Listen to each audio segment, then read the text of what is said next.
parte do todo e não olharmos para o todo completo. E isto levou a este problema. Tanto que hoje, se eu perguntar aqui a algumas pessoas que são agricultores aqui, se têm que aplicar mais pesticidas hoje nas suas culturas, eles dizem todos que sim. Porquê? Porque nós temos esta relação invertida. Isto é, quanto mais pesticida aplicarmos, mais pragas temos. E isto é uma questão que nós vamos ter que resolver, porque não vai ser possível estar a aplicar cada vez mais pesticidas. Estes são problemas de sistemas complexos que nós, humanos, na nossa sociedade e aqui também em termos da natureza, existem todos os dias e que nós não estamos habituados a tratar ou a trabalhar com eles. Uma das questões também que eu trazia aqui, que é para mais um enquadramento que também parece importante, de perspectiva, que é efetivamente a questão também da nossa grande dependência do petróleo.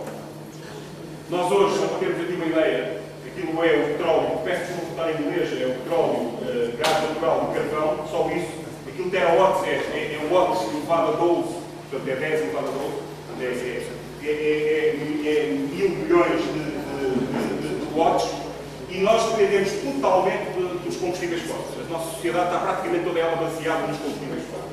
Isso levou a que nós, por exemplo, o nosso grande boom económico, o nosso conforto hoje em dia, o nosso bem-estar seja todo conseguido porque temos petróleo à disposição.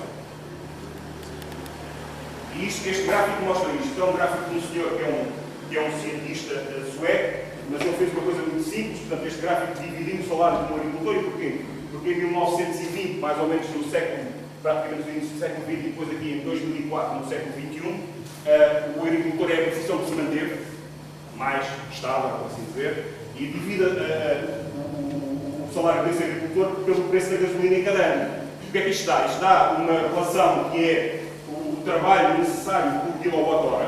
Isso dá uma relação simples, que é o acesso que esse homem, ou esse salário, tem a comprar um litro de gasolina.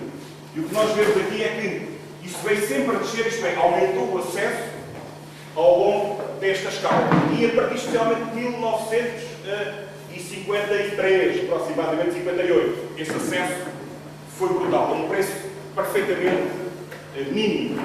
Foi isto que desenvolveu o mundo ocidental, em termos industriais, que permitiu, obviamente, maiores ganhos económicos, e foi isto que permitiu que nós tenhamos hoje a sociedade de conforto. O problema que se coloca aqui é quando isto acabar.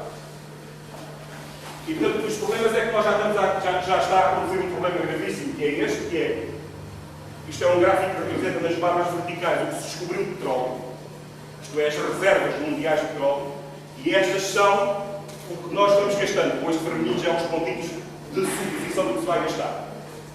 E, portanto, nós começamos a ter aqui uma situação que é uma diferença entre o que se descobre e o que se vai, que é necessário continuar a consumir, especialmente para termos 3%, 1%, 2%, que é o que todos nós queremos de desenvolvimento económico. E este é que nos cria um grave problema. Porque, só para dar uma ideia, para vocês terem uma ideia, aquele supercampo petrolífero que se descobriu no Brasil é um destes livrinhos, não é aquele, é assim mesmo. Aquele supercampo, vocês ouviram falar, Bagal, no fundo do oceano, perto do Rio de Janeiro, é uma coisinha pequenina, não é aquele grande. Não é nenhuma daquelas situações. Nós estamos, efetivamente, num processo de divergência entre o que se consome e o que se descobre. Isto porque todos nós sabemos que a questão das reservas de petróleo, elas são finitas. E, portanto, são finitas. Algum dia iria acontecer isto. É claro que isto não vai acontecer já de imediato, ainda temos ali algumas reservas que descobrimos antes, nomeadamente poços no Iraque, poços no Irão e por aí fora, por isso é que há lá aquelas guerras todas, que vai sustentando a consumo mundial. Mas isso é também um problema que, a mais breve prazo, eu diria que a 50, 100 anos, vamos ter um grave problema em encontrar uma alternativa. Por isso é que nós temos de nos esforçar em encontrar energias alternativas e por isso há este esforço todo mundial, não é só português, é mundial, de resolver este problema. Mas isto é um problema que eu só queria trazer aqui. Estes preços muito baixos tiveram aqui, especialmente em 1974, uma subida elevada, que foi mais ou menos coincidente com a nossa revolução de 25 de Abril, mas foi uma revolução muito alta do preço do petróleo a nível mundial. E que foi apenas 60 euros. 60 euros, sim, 60 dólares, que hoje é 60 euros, é igual. Nós tivemos aqui um pico que levou a um grave problema da América e do mundo. Nós cá, no sentido que estavam desenvolvidos por a Revolução do 25 de Abril, mas isto foi um grave problema mundial que houve, semelhante a esta crise atual. Mas o que aconteceu desta crise atual ainda foi mais complexo, é que passou a ser 150 dólares. E se repararem, mais ou menos o PIB bate aqui a meio de 2008. Se eu perguntar a todos quando é que nós começámos a ter os problemas financeiros e económicos da nossa atual crise, vocês dizem, bem, foi no último trimestre de 2008. Isto é, há uma clara consequência de quando o preço do petróleo sobe, a nossa economia começa a travar. Este foi o primeiro aviso e, efetivamente, isso é assim. Se nós não encontrarmos aqui uma solução alternativa em termos de energia, realmente colocamos aqui um problema gravíssimo. Temos que encontrar, efetivamente. Eu penso que toda a gente no mundo tem esse esforço e está a fazer esse esforço e acho que vamos sair disto. Agora, efetivamente, este é um problema que se põe hoje em dia já. Pois até o problema de que se um dia nós começarmos a recuperar economicamente, o que é que vai acontecer? Nós, em princípio, as empresas, a economia vão começar a consumir mais petróleo novamente. Isso pode induzir outra vez a um crescimento do preço do petróleo. E sabem isso? Porque quando houve essa crise, o problema que houve com a distribuição dos alimentos, isto depois é um problema que pode se tornar um problema gravíssimo.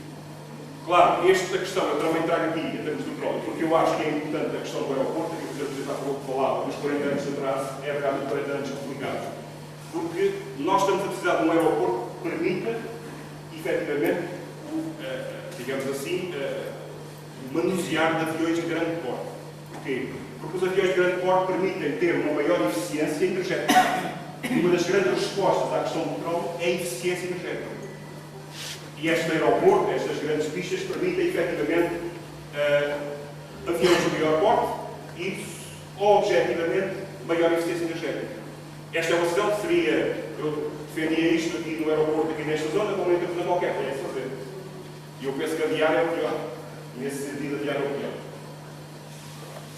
Agora, os princípios da sustentabilidade. Portanto, para nós sermos sustentáveis, de acordo com isto, não podemos depender de uma reserva finita. Isto é, uma sociedade como a nossa que depende do petróleo, isto não é possível. Não é possível continuar a ser sustentável. Aliás, não é sustentável. Portanto, temos que depender de um fluxo. E só para ter uma ideia, por exemplo, de uma reserva finita, imaginemos o facto de um qualquer bolor que come um pão que nós deixamos lá no armário. Este bolor vai se desenvolver muito, mas ao acabar a reserva que ele come, esse bolor desaparece. Isto é, não se é sustentável, não se consegue sobreviver continuamente se estivermos a depender de uma reserva finita. Esta é a primeira consequência em termos de sustentabilidade. E uma segunda questão tem a ver com o facto de nós trabalharmos sempre em apoio ao nosso sistema de suporte de vida. O que é que isto quer dizer? Vamos imaginar uma organização. Qualquer pessoa que numa organização comece a boicotar as questões, ela não está, pensa que numa primeira fase está só a afetar uma parte da instituição. Mas no fundo todos nós sabemos que a prazo pode afetar a instituição toda. E por sua vez, como afeta a instituição toda, afeta-se a ele próprio. Portanto, se nós não trabalharmos em contínuo apoio ao nosso suporte de vida, que não é vida económica, que é mesmo vida de viver, efetivamente também não somos sustentáveis. É a mesma coisa, nós não podemos trabalhar contra o nosso ambiente, contra o ar que nós respiramos, que é o que nos suporta de vida. É o nosso suporte de vida. Não podemos funcionar contra a água, poluindo-a, porque ela também é o nosso suporte de vida. Não podemos funcionar contra os alimentos, porque eles também são o nosso suporte de vida. Quer dizer, se nós trabalharmos contra isso, estamos a trabalhar contra nós. Podemos às vezes ser, eu acho que dizer isso, podemos ser neutros, isto é, não nos importar. Nem trabalhamos contra, nem trabalhamos a favor. Mas isso também isso é a mesma história. Quando nós precisamos depois de fazer alguma eficiência, quando há necessidade de fazer alguma eficiência, essa pessoa é logo a primeira a ser escolhida. Porque não está lá a fazer nada, nem é a favor, nem é contra. E portanto este é um aspecto que nós, para sermos sustentáveis, portanto, dois princípios importantes. Para sermos sustentáveis temos que não depender de uma reserva finita. E segunda questão, temos que trabalhar em suporte, em relação ao nosso suporte de vida. Isto é, agora ia passar a ver só aqui brevemente também o novo território, aliás o nosso território e o novo aeroporto. Esta aqui é um pouco uma imagem da área de Lisboa, aqui é a zona de Lisboa, a zona de Almada, o Montijo ao fundo, por aqui, a boa base aérea, e o aeroporto vai ser lá frente ao fundo. Não é? No fundo, esta é uma perspectiva da área de Lisboa, para permitirmos este aeroporto que vem na sequência de uma ideia